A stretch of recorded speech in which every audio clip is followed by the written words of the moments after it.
বাঘ দূরের থেকে লক্ষ্য করেছে, খুব স্পিডি ছুটে এসে পিছন দিক থেকে আক্রমণ করে তাকে ধরে থাবা মেরে ধরে নিচে নামিয়ে। বাঘ এসে কি মানে গাছের থেকে নামিয়ে নিল? গাছের থেকে নামিয়ে নিয়েছে। যখন ধরেছে ধরার সাথে সাথেই মৃত্যু, আর যখন ভিতরে নিয়ে গেছে তখন খাওয়াও শুরু করে দিয়েছে। নমস্কার বন্ধুরা, আমরা এই মুহূর্তে রয়েছি সুন্দরবন হেমনগর কোস্টাল থানার পারঘুমটি গ্রামে। আমরা যেখানে এখন বসে রয়েছি এখান থেকে খুব কাছেই কিন্তু সুন্দরবনের জঙ্গল, পাশেই রয়েছে ছোট্ট একটা নদী। এখান থেকে নিয়মিতভাবে স্থানীয় মানুষজন এই জঙ্গলে যান মাছ কাঁকড়া ধরতে, মধু সংগ্রহ করতে। তো আমরা এখন এমন একজন মানুষের সঙ্গে কথা বলবো, ওনার বাবা জঙ্গলে গেছিলেন এবং দুর্ভাগ্যবশত ওনার উপরে বাঘের আক্রমণের ঘটনা ঘটে। তো সেদিনকে কি ঘটনা ঘটেছিল ওনার ছেলের মুখ থেকে আমরা সরাসরি শুনে নেব। প্রথমে জেনে নেব আপনার নাম। আমার নাম শ্রী মহাদেব মৃধা। একটা সাংঘাতিক ঘটনার কথা আমরা শুনেছি, আপনার বাবা জঙ্গলে গেছিলেন, বাবার উপরে বাঘের আক্রমণের ঘটনা ঘটে। তো সেদিনকে কি ঘটেছিল যদি একটু বলেন। সেদিনকে বাবা কাঁকড়া ধরতে গিয়েছিল, এখান থেকে 95 সালের ঘটনা। তখন এখানকার অবস্থা খুব খারাপ অবস্থায় ছিল, এক ফসলি দেশ। বেশিরভাগ মানে জীবিকা নির্বাহ হতো সুন্দরবনের উপরে। সেখান থেকে মাছ, কাঁকড়া, মধু, এমনকি শুকনো কাঠও এনেও অনেক সময় কেনা বেচা করেও জীবিকা নির্বাহ করতে হতো।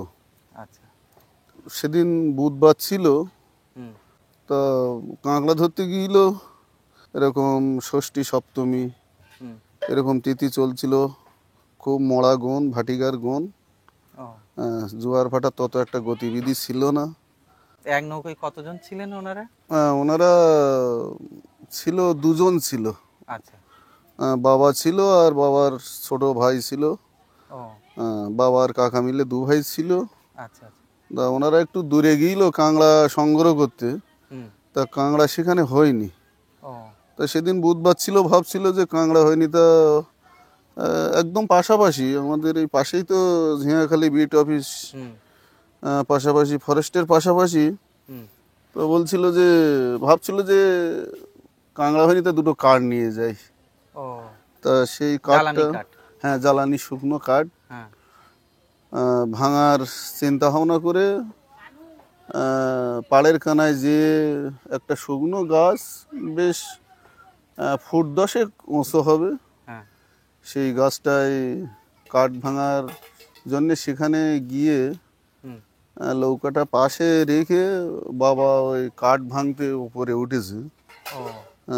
সেই যে গাছটাই উঠেছে সেই গাছটাই উনি দা দিয়ে উপর থেকে ছোট ছোটগুলো কেটে পরপর কেটে কমিয়ে নিচের দিকে চলে আসবে, এরকম একটা ভাবে কাটা চলছিল।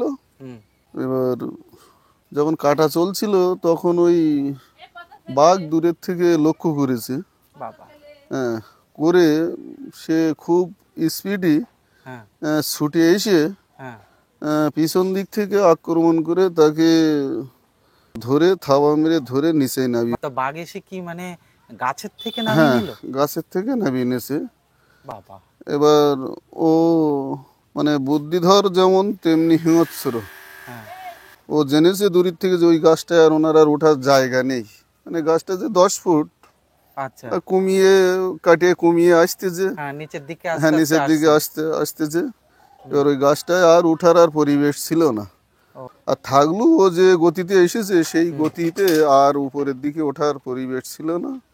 এবার ওখান থেকে ওনাকে নামিয়ে জঙ্গলের ভেতরে নিয়ে চলে যায়। এবার সে কাঠ সেখানেই পড়ে থাকে। তারপরে আমার কাকা নৌকায় ছিল, উনি কান্নাকাটি করছে। একেবারেই তো একা, আর প্রতিরোধ করা সম্ভব না।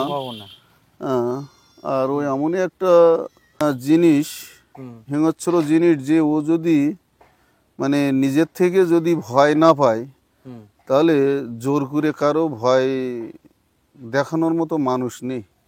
তার মানে ও তো ওখানকারই রাজা, সে আর মানুষ তো আমরা সাধারণ মানুষ। হুম। এবার উনি যখন কান্নাকাটি করছে, পাশাপাশি আরও একখানা আমাদের বাড়ির কাকা ভাই মিলে তারা গিয়েছিল পাশাপাশি। আরেকটা নৌকো ছিল। হ্যাঁ, আরেকটা নৌকা তারা গিয়েছিল পাশাপাশি। যখন যায় হ্যাঁ, তখন কান্নার আওয়াজ পাচ্ছে। বাবা। তো এ বলছে যে সামনে ওই নৌকাটা চাপানো আছে, কান্নাকাটি করছে কেন, আমরা পরে উঠবো কেন, আমরা আগে একটু দেখি। হ্যাঁ, তারপর ওখান থেকে যখন ওনার কাছাকাছি যায়, তখন যেই ওনাদের তো কষ্ট যন্ত্রণা শুরু হয়ে গেল যে আমাদের ভাই বা আমাদের সেই বাড়ির নৌকা। আপনার বাবার নাম কি ছিল? ঈশ্বর নগেন্দ্রনাথ মৃধা। ওনারা ওই নৌকা বা কাকাকে নিয়ে ছিল, সাথে থেকে ফরেস্টে এসে সংবাদ দেয়, পাশাপাশি ফরেস্ট ছিল, হুম। যে এরকম আমাদের ভাই বা কাকা জঙ্গলে বন্ধুতে বাঘে নিয়ে চলে গেছে। এইভাবে যখন খবর দেয়, তারপরে ওখান থেকে এসে বাজারেও খবর দেয়, পাশাপাশি বাজার কালীতলা বাজার, সেখান থেকে বোটে করে প্রচুর লোকজন যায়, সাতখানিকের মতো। ও মানে জঙ্গলের কতটা ভিতরে তবু? এই, বেশ ভিতরে নিয়ে গিয়েছিল, 100-150 গজ, ও মানে আচ্ছা, 300 হাতের মতো। আচ্ছা, মানে মোটামুটি 300 হাত, কাছাকাছি। হ্যাঁ মোটামুটি এইখানটায়। কাছাকাছি। ও হুম। জঙ্গলের ভেতরে নিয়েই যখন ধরেছে, ধরার সাথে সাথেই মৃত্যু। তার মানে ও যখন ধরবে তখন আর বেঁচে থাকার জায়গা থাকে না। আর যখন ভিতরে নিয়ে গেছে তখন খাওয়াও শুরু করে দিয়েছে। ইস, প্রথম অবস্থায় ও এই ডান হাতটা ছাড়িয়ে ফেলেছিল, ফেলেই ছাড়িয়ে এই হাফ পরিমাণে কিনুর ওপর অবধি ও খাওয়া দাওয়া করেছে। ইস। মানে লোকজন যখন গেছে হ্যাঁ, উদ্ধার করতে বাজার তখন থেকে, দেখছে এই দৃশ্য। হ্যাঁ দৃশ্য দেখছে, তখন বড় বড় চকলেট ওর দিকে ছুঁড়ে দেয়, ও দিয়ে ওকে একটু দূরে সরিয়ে দেয় ফরেস্ট স্টাফ। ওনারাও পূর্ণ সহযোগিতা করে। তারপরে ওখান থেকে যখন সবাই মিলে যখন জঙ্গলের ভেতর থেকে বাইরে এনেছে, হুম। নৌকায় যখন তুলেছে, তখন ও সাথে সাথে পরের কানায়, নদীর কানায়ও চলে এসছে তাই জঙ্গলের। মানে হ্যাঁ, ওই বাঘ ওখান থেকে পালায়নি? না, ও ও ভয়তে রুখে একটু, রুখে আসছে? হ্যাঁ ভয়তে একটু দূরে গিয়েছিল, আচ্ছা, কিন্তু ও একেবারে চলে যায়নি। বাবা। ও আবার নদীর কানায় এসেছে, এসে ও লক্ষ্য করেছে কোন দিক কিভাবে যাচ্ছে নৌকা। বাবা, ঘটনাটা ঘটেছিল সকালের দিকে? হ্যাঁ, সকালে ওই রকম 10টার দিকে ঘটনা ঘটেছে। ও আচ্ছা, আচ্ছা। হুম। আর ফিরিয়ে আনতে আনতে কি বিকাল হয়ে গেছে? দুপুর হয়ে গেছে, 12টা-1টা বেজে গেছে। স্বাভাবিক নিয়ম কানুন, সামাজিক নিয়ম সেগুলো। কানুনের উপরে আমরা মানার উপযোগী না হলেও হ্যাঁ। কিছুটা মানতে হয়েছে। হুম। কিছু মানুষ তারা এখানে রাস্তায় ডিউটিও ছিল, যে ও আবার যদি আসে আবার যদি আসে ওকে তখন প্রতিরোধ কি এই করার জন্য। জালটা ছিল ওই যে নাইলনের যে না না না, সেই জাল ছিল না? কিছুই ছিল না তখন। বাবা।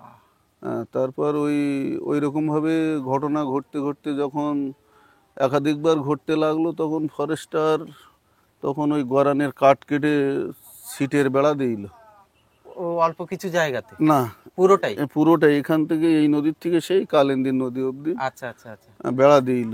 হুম, হুম। তাও নোনা জলে ঠিক ও বেড়া ভেঙে যেত? ভেঙে যেত, নষ্ট হয়ে যেত।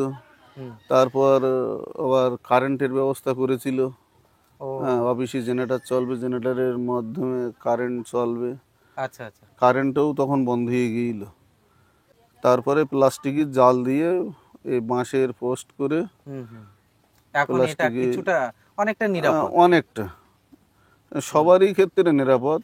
যেমন জঙ্গলের পশু পাখি যেমন অ্যাক্সিডেন্ট হয় না, হুম, হুম। তেমনি গ্রামেও সাধারণভাবে আগে যেভাবে আসতো সেভাবে আগে আর কি মানে প্রচুর পরিমাণে বাঘ লোকালয়ে প্রচুর, চলে হ্যাঁ আসতো? লোকাল এখান থেকে বেশ দূরে আধা ঘন্টা 1 ঘন্টার পথ যেয়েও মানে আক্রমণ করতো, বাবা। হয়েছে। মানে এই পাড়ার থেকে আরো ভিতরে ঢুকে গিয়ে হ্যাঁ, 1 সেখানে? ঘন্টা পথ যেয়েও আক্রমণ করেছে রাত্রিতে। বাবা। ভিডিওটি আমরা এখানে শেষ করছি। ভিডিওটিতে অবশ্যই লাইক কমেন্ট করবেন আর চ্যানেলটি সাবস্ক্রাইব করে পাশে থাকবেন। এরকম সুন্দরবনের উপরে ভিডিও নিয়ে আবার আমরা হাজির হব। সবাই ভালো থাকবেন, সুস্থ থাকবেন। নমস্কার।